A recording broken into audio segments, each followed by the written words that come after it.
अरे हिरन भाई कहाँ से आए हो तुम? अरे मित्र, मैं बगल के जंगल से आया हूँ। अच्छा, फिर तो तुम हमारे जंगल में नए हो।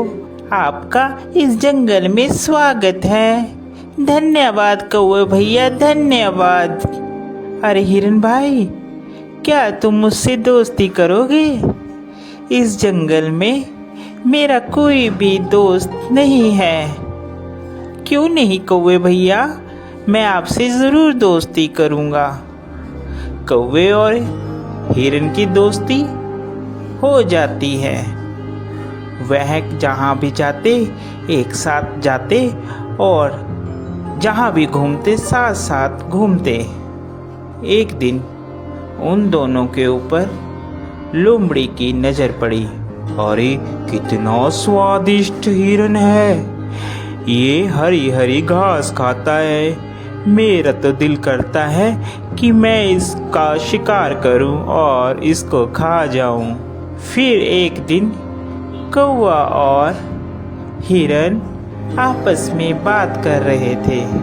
मन ही मन ललचा रहा था कि कैसे मैं हिरन का शिकार करूं। एक दिन कौवा किसी काम से कहीं गया हुआ था और उस दिन हिरन अकेला था। मौका देखते ही लोमड़ी कौवे के पास गई। अरे नमस्कार हिरन भाई, कैसे हैं आप? मैं तो ठीक हूँ, तुम बताओ तुम कैसी हो? मैं अच्छी हूँ। मैं आपके जंगल में ही एक गुफा के पास रहती हूँ। क्या आप मेरे साथ दोस्ती करेंगे? अरे नहीं नहीं लोमड़ी, मैं किसी भी अनजान जानवर से दोस्ती नहीं करता। जिसके बारे में मैं जानता हूँ सिर्फ मैं उसी से दोस्ती करता हूँ। देखिए ना, इस जंगल में मेरा कोई भी नहीं है और मैं अकेली रहती हूँ। कोई भी इस जंगल में मेरा दुख सुख नहीं पूछता, कोई भी मुझे नहीं बुलाता। अब देखिए ना, आप ही इस जंगल में नए आए हो और आपको मैंने प्रस्ताव दिया दोस्ती का, आपने भी मेरा कहना नहीं माना।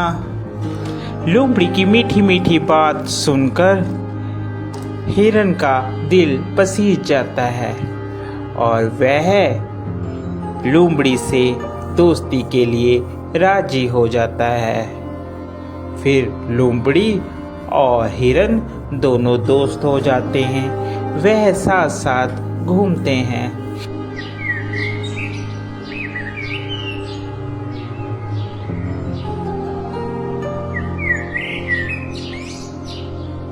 अभी हिरन मित्र, एक बात बोलूं, मुझे जंगल में एक जगह मालूम है जहाँ पर बहुत सारा तुम्हारे लिए खाना है। वहाँ पर तुम जी भरकर और पेट भरकर खाना खाना, वहाँ पर कोई भी रोक टोक नहीं है। लोमड़ी की बात सुनकर हिरन बहुत खुश हुआ और कहने लगा, ठीक है भाई, हम लोग चलते हैं खाने के लिए। वह हिरन को खेत में ले जाता है। अरे वाह, इतना सारा खाना! धन्यवाद भाई, तुम एक अच्छे मित्र हो जिसने मुझे इतना अच्छा खाना मुहैया करवाया। आज के बाद तुम मेरे सच्चे मित्र हो। वह खाना खाकर वापिस आते हैं। पीछे जिस किसान का वह खेत होता है, वह किसान वहाँ पर आ जाता है। अरे किस जानवर ने खाया, उसकी खैर नहीं। दूसरे दिन फिर हिरन और लोमड़ी प्लान बनाते हैं और वहीं पर फिर खाने के लिए जाते हैं। अरे इस हिरन को क्या पता, मैं इसे यहाँ पर इसलिए लाती हूँ कि ये खा खा कर मोटी हो जाए, फिर इसके बाद तो इसको मैंने ही खाना है। फिर किसान खेत में आता है और वह जाल लगाकर चले जाता है। प्लान के मुताबिक जब हिरन और लोमड़ी खेत में आते हैं तो हिरन उसमें फंस जाता है, जिसके बाद वह चिल्लाने लगता है, बचाओ, मुझे बचाओ, कोई है, कोई मुझे बचाओ। उसकी बात सुनकर वहाँ पर कौवा आता है और कौवा हिरन से कहता है, मित्र, मैंने कहा था ये लोमड़ी सही नहीं है, तुम इससे मित्रता मत करो, मगर तुमने फिर भी इससे मित्रता की। वह हिरन को बताता है कि कैसे तुमने किसान से बचना है। वह हिरन को कहता है, मित्र, तुम जब वह किसान आएगा तो आप मरने की एक्टिंग करना, जिससे उसे लगेगा कि तुम मर गए हो, और वह जाल खोलेगा और तुम भाग लेना। मैं तुम्हें बैठकर टोंट मारूंगा, जिससे उसे लगेगा कि मर गया हूँ। ठीक है कौवे मित्र, जैसा तुम कहोगे मैं वैसा ही करूँगा। उसके बाद वहाँ किसान आता है और हिरन वैसे ही करता है।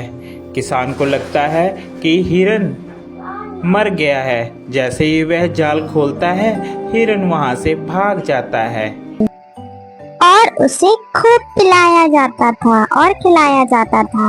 हाथी के बाड़े के पास ही एक डॉग रहा करता था। वो बहुत कमजोर और भूखा भी था। डॉगी देखता रहता था कि जैसे ही हाथी को खाना देकर उसका नौकर वहां से जाता था, वैसे ही हाथी खाना खाने लगता था और उसके बाद डॉगी वहां आकर थोड़ा सा बचा हुआ खाना खा लेता था।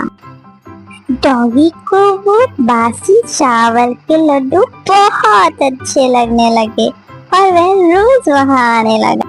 धीरे धीरे वो पतला सा डॉगी मोटा होने लगा। ऐसे ही देखते देखते वो डॉगी और एलिफेंट मीन्स हाथी एक अच्छे फ्रेंड्स बन गए, जैसे कि हम और आप बन जाएंगे। हाथी भी डॉगी के साथ लेकर बहुत खुश था और उसे बहुत अच्छा लगता था। पर एक दिन वहां पर एक आदमी ने उस डॉगी को देखा और उसका मन किया कि वो डॉगी वो खरीद ले। उस आदमी ने एक दिन वहां बैठे महावत को बुलाया और पूछा, मैं इसे खरीदना चाहता हूँ, आखिर इस डॉग की कीमत क्या होगी? महावत कुछ देर सोचने लगा, पर वह उस डॉगी का मालिक तो नहीं था, लेकिन कुछ पैसे कमा लेगा। उसने यह सोच के वो डॉगी का सौदा कर दिया। अब वो आदमी अपने डॉग को गांव की ओर लेकर चलने लगा, जो कि वह गांव उस जगह से बहुत दूर था। डॉगी के जाने के बाद हाथी बहुत दुखी हो गया था। उसे बिल्कुल भी अच्छा नहीं लग रहा था डॉगी के बिना। एक दिन जब महावत हाथी को खाना देने आया तो उसने क्या देखा? उसने देखा कि हाथी तो बहुत उदास है। ऐसा लग रहा है जैसे उसे कुछ हो गया है। वह खाना भी नहीं खा रहा था। इसे देखकर महावत ने राजा को जाके सारी बातें बताई। आखिरकार महावत ने राजा को यह खबर दी, लेकिन उसने उस डॉग के बारे में कुछ भी ना बताया। राजा के महल में एक ज्ञानी मंत्री थे और जिन्हें जानवरों की अच्छी समझ थी, और राजा ने फौरन उन मंत्री से कहा, हाथी के बारे में जाओ और पता लगाओ, हाथी की हालत ऐसी क्यों हो गई है। वह बुद्धिमान मंत्री हाथी के पास गए। उन्होंने देखा वह तो बड़ा उदास है। हाथी को तो कोई दुख नहीं है, फिर ये इतना उदास क्यों है? लगता है इसे कोई दुख है, या फिर इसका कोई मित्र था जो इसे छोड़ के चला गया। क्या तुम्हें पता है कोई इसका मित्र था? अगर वो साथी इसका मिल जाए तो ये हाथी खुश हो सकता है। हाँ, एक डॉग था जिसके साथ यह हाथी खेलता था, उड़ता था, बैठता था, खाता था। उस डॉग को एक आदमी अपने साथ लेके गया। अब कहाँ है वो? मुझे नहीं पता। महाराज, मुझे लगता है हाथी को कोई परेशानी नहीं है और उसकी तबीयत भी नहीं खराब। उसका दोस्त डॉग जो उसे छोड़ के चला गया है। तुम्हें पता है वो कहाँ गया होगा? महावत ने बताया उसे कोई अजनबी लेके गया। अब वो कहाँ लेके गया ये तो महावत को भी नहीं पता। आखिर उस हाथी को हम कैसे खुश करेंगे, कोई उपाय बताइए। महाराज, फरमान निकलवाइए। जिस किसी के पास वह डॉग है, अगर उसने वापस नहीं किया तो उसे सजा मिलेगी। सुनो सुनो सुनो, सभी कान खोल के सुनो। शाही हाथी के जो बाड़े में डॉग रहता था, जिस किसी के पास वह डॉग है उसे वापस कर दो, नहीं तो सजा मिलेगी। राजा का फरमान सुनकर जो आदमी डॉग को लेके गया था उसे उसने फौरन छोड़ दिया। छोड़ते ही डॉग पूरी ताकत लगाकर भागते हुए हाथी के बाड़े की तरफ गया।